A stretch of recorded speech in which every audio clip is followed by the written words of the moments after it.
نماز وطر کیسے پڑھیں، وطر پڑھنے کا مکمل طریقہ بتا دیں، اور آپ کس طریقے سے وطر پڑھتے ہیں یہ بھی بتا دیں۔ نیز اگر دعائے قنوت یاد نہ ہو تو اس کی جگہ کون سی دعا پڑھیں۔ ربیہ کراچی سے۔ وطر کے بارے میں بہت ساری احادیث ہیں جن میں مختلف طریقے وطر کے بیان کیے گئے ہیں۔ بعض علماء کا موقف یہ ہے کہ ہر طریقے سے وطر ادا ہو سکتی ہے، 3 رکعت بھی، 1 رکعت بھی، 1 سلام کے ساتھ بھی، 2 سلام کے ساتھ بھی۔ اور بعض علماء نے ان تمام احادیث میں تطبیق دی ہے کہ یہ اپنے ظاہر پر نہیں ہے کہ، اور انہوں نے کہا کہ اصل تو وہ طریقہ ہے جو حضرت عائشہ رضی اللہ تعالی عنہ نے بتایا، صحیح حدیث ہے کہ کان نبی صلی اللہ علیہ وسلم یوتر بثلاث، نبی صلی اللہ علیہ وسلم 3 وطر پڑھتے تھے، لا یسلم الا فی آخرہن، اور صرف آخر میں سلام پھیرتے تھے۔ اور پہلی رکعت میں سبح اسم ربک الاعلی، دوسری میں قل یا ایھا الکافرون، تیسری میں قل ھو اللہ احد پڑھتے تھے۔ تو فقہائے حنفیہ نے اس حدیث کو اصل بنایا ہے، اور باقی احادیث میں تعویل کی ہیں، وہ اپنے ظاہر کے خلاف ہیں۔ وہ تعویلات کیا کی ہیں، ایک بہت طویل موضوع ہے، اس پر علماء بہت کچھ کہہ چکے ہیں، تو وہ میں کبھی موقع ملا تو انشاءاللہ میں اس کو ڈیٹیل میں ریکارڈ کرواؤں گا۔ جیسے حدیث میں آتا ہے کہ اوتر بواحدۃ، 1 رکعت وطر پڑھو، تو اس کا مطلب جو 1 رکعت وطر پڑھو یہ تو اردو میں ترجمہ ہے نا، اس کا مفہوم بہت سے فقہا کے نزدیک یہ ہے کہ اوتر بواحدۃ، 2 رکعت کو 1 رکعت کے ذریعے طاق بنا دو۔ جب پہلے 2 رکعت اور اس کے بعد 1 رکعت ملاؤ گے تو یہ پچھلی 2 بھی جفت کے بجائے طاق بن جائیں گی، یعنی ایون کے بجائے آڈ بن جائیں گی، تو طاق کہتے ہیں آڈ کو۔ تو یعنی بہت ساری روایتوں میں اس طرح سے تطبیق دی گئی ہے۔ اس کے کیا دلائل ہیں، ایک بہت طویل موضوع ہے، تو میں چونکہ فقہ حنفی کو فالو کرتا ہوں، باقی فقہ کو بھی درست سمجھتا ہوں میں کہ فالو تو ایک ہی کو کرنا چاہیے۔ ایک کشتی کا سوار ہو آدمی جو ہے نا، وہ تھالی کا بینگن نہ بنے، کبھی ادھر لڑک رہا ہے کبھی ادھر لڑک رہا ہے، سب کو صحیح سمجھے۔ سارے اہل سنت والجماعت کے مکاتب فکر ہیں، حنفیہ، مالکیہ، شافعیہ، حنابلہ، فالو ایک کو کرنا چاہیے۔ تو میں اسی طریقے سے پڑھتا ہوں جیسے جو احناف کا قول ہے، پہلی رکعت، پھر دوسری رکعت، پھر اس کے بعد اتحیات، پھر اتحیات کے بعد کھڑے ہو گئے، پھر اس کے بعد جناب کوئی بھی صورت پڑھی بہتر ہے، سورہ اخلاص پڑھیں جیسے حدیث میں آتا ہے، پھر اس کے بعد اللہ اکبر کہے، رفع الیدین یعنی کانوں تک ہاتھ اٹھایا، اور پھر اس کے بعد دعائے قنوت پڑھی۔ قنوت میں جو مشہور دعا ہے اللہم انا نستعینک ونستغفرک ونؤمن بک ونتوکل علیک، یہ والی بھی ہے، اللہم اہدنا فیمن ہدیت، یہ دعا بھی ثابت ہے، اور اس طریقے سے پوری نماز ادا کرتا ہوں میں۔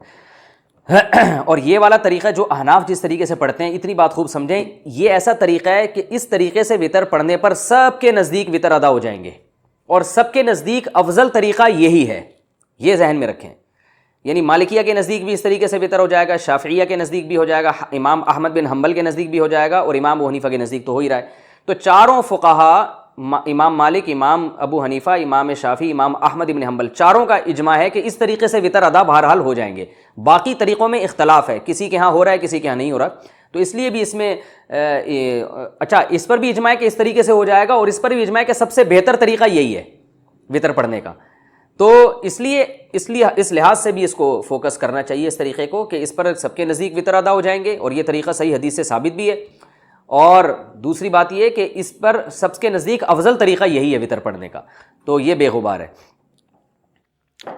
شیر نواز صاحب عراق سے، انہوں نے بہت دنوں سے کئی مسائل پوچھے ہوئے ہیں، تو جمع بھی ہو گئے، میں نے کہا چلو آج ان کے سارے مسائل میں نمٹا دیتا ہوں۔ عراق سے شیر نواز صاحب نے مختلف مسائل پوچھے ہیں۔ کہتے ہیں کہ یہ وہاں شوافع حضرات بہت زیادہ ہیں، تو کچھ مسلکی اختلاف کی وجہ سے ان کو کچھ پرابلمز ہیں۔ کہتے ہیں کہ مجھے نہیں پتا کہ وطر پڑھنے کے بارے میں کیا حکم ہے، مہربانی فرما کے بتا دیجئے، کیونکہ شافعی مسلک میں زیادہ تر لوگ عشاء کے وقت سنتوں کے بعد مسجد سے نکلتے ہوئے میں نے دیکھا ان لوگوں کو، مجھے نہیں لگتا کہ وہ سارے تہجد کے وقت میں پڑھتے ہوں گے۔ تو دیکھیں یہ وطر جو ہے یہ واجب ہے، اور امام شافعی کے ہاں بھی واجب کے قریب ہے، سنت مؤکدہ جو واجب کے قریب، اور امام احمد بن حنبل سے تو یہاں تک مروی ہے کہ جو وطر نہیں پڑھتا اس کی گواہی بھی قبول نہیں ہے۔ وجہ اس کی ہے کہ رسول اللہ صلی اللہ علیہ وسلم نے فرمایا ان اللہ زادکم صلاۃ الا وہی الوطر، اللہ نے ایک اور نماز کا اضافہ کر دیا اور وہ وطر ہے۔ صحیح حدیث ہے یہ، ناصر البانی رحمہ اللہ نے اس کو صحیح قرار دیا ہے۔ یہ میں ان کا البانی رحمہ اللہ کا حوالہ اس لیے دے رہا ہوں کہ ہمارے اہل حدیث حضرات ان کو زیادہ مانتے ہیں۔ تو اور بھی بہت ساری روایات ہیں، نبی صلی اللہ علیہ وسلم سے وطر کی قضا بھی ثابت ہے۔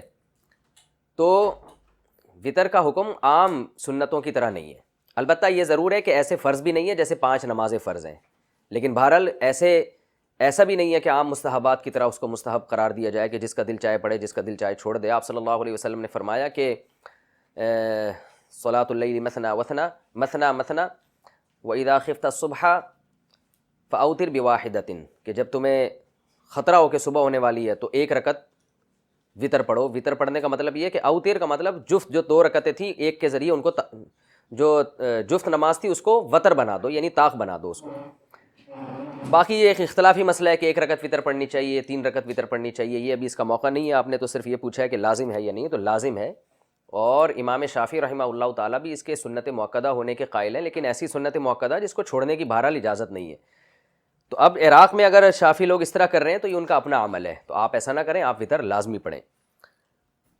باقی یہ کہہ رہے ہیں کہ فجر کی دوسری رکعت میں یہ لوگ دعائے قنوت پڑھتے ہیں رکوع سے اٹھنے کے بعد. امام شافعی رحمہ اللہ کے نزدیک فجر کی دوسری رکعت میں جب آپ رکوع سے اٹھیں گے قوما کے لیے تو اس میں قنوت پڑھنا واجب ہے. یہ امام شافعی کا موقف ہے, تمام شوافع حضرات کو ہم نے بھی دیکھا اس طرح کرتے ہیں. باقی تینوں ائمہ کے نزدیک یہ لازم نہیں ہے. تو آپ جب ان کے پیچھے نماز پڑھیں تو وہ قنوت پڑھیں, آپ خاموش رہیں, بلکہ اس میں دعا میں شرکت میں بھی کوئی نقصان نہیں ہے. شوافع لوگ زور سے آمین کہتے ہیں, آپ امام کی دعا پہ آہستہ آمین کہہ لیں. تو اس وقت اگر کوئی دعا پڑھ لی جائے تو اس سے نماز فاسد بہرحال نہیں ہوگی. تو آپ جماعت سے نماز ہی پڑھیں, اکیلے نہ پڑھیں. جب اپنی نماز پڑھیں آپ کسی وجہ سے جماعت رہ جائے تو پھر اس میں قنوت نہ پڑھیں, لیکن جب ان کے پیچھے نماز پڑھیں تو آپ خاموش کھڑے رہیں. نسیم اکرم, اگر حنفی نے وطر 1 رکعت اور 3 رکعتیں پڑھ لیں تو کیا وطر دہرانے ہوں گے؟ جی ہاں, ہمارے نزدیک 1 رکعت وطر جائز نہیں ہے. نبی صلی اللہ علیہ وسلم کی جو اس پہ کئی بار بیان ریکارڈ کروا چکا ہوں کہ یہ جو حدیث میں آتا ہے نا یوتر بواحدۃ, 1 رکعت وطر پڑھتے تھے, تو اس کا مطلب وطر پڑھتے نہیں تھے, 2 رکعت کو 1 رکعت کے ذریعے طاق بناتے تھے. یوترو کا معنی ایتار, ایتار کا معنی جفت کو طاق بنانا. یہ ہماری رائے میں اس کا صحیح مطلب ہے, اور اس بارے میں بہت ساری احادیث ہیں کہ نبی صلی اللہ علیہ وسلم 3 رکعت وطر پڑھتے تھے. تو جس میں 1 کا تذکرہ ہے اس کی وہ تعویل کی جائے گی جس سے وہ تمام احادیثوں میں تطبیق ہو جائے. محمد سہیل احمد آباد سے پوچھتے ہیں اگر دعائے قنوت پڑھنا بھول جائیں وطر میں تو کیا کریں؟ وطر کی نماز میں دعائے قنوت بھول جائیں تو کیا سجدہ سہو کرنا واجب ہوگا یا دوبارہ دہرانی ہوگی نماز؟ نیز کیا دعائے قنوت کے علاوہ کوئی اور دعا بھی پڑھ سکتے ہیں؟ وطر میں کوئی بھی دعا پڑھنا واجب ہے, دعائے قنوت پڑھنا سنت مؤکدہ ہے. تو اس کا معمول بنا لینا دعائے قنوت چھوڑنے کا یہ ٹھیک نہیں ہے. لیکن اگر دعائے قنوت چھوڑ گئی اور اس کی جگہ کوئی دوسری دعا پڑھ لی تو بھی واجب ادا ہو جائے گا. اور اگر کوئی بھی دعا نہیں پڑھی ہے, بھولے سے جان کر اگر دعا چھوڑ دی آپ نے تو نماز دوبارہ پڑھنی پڑے گی.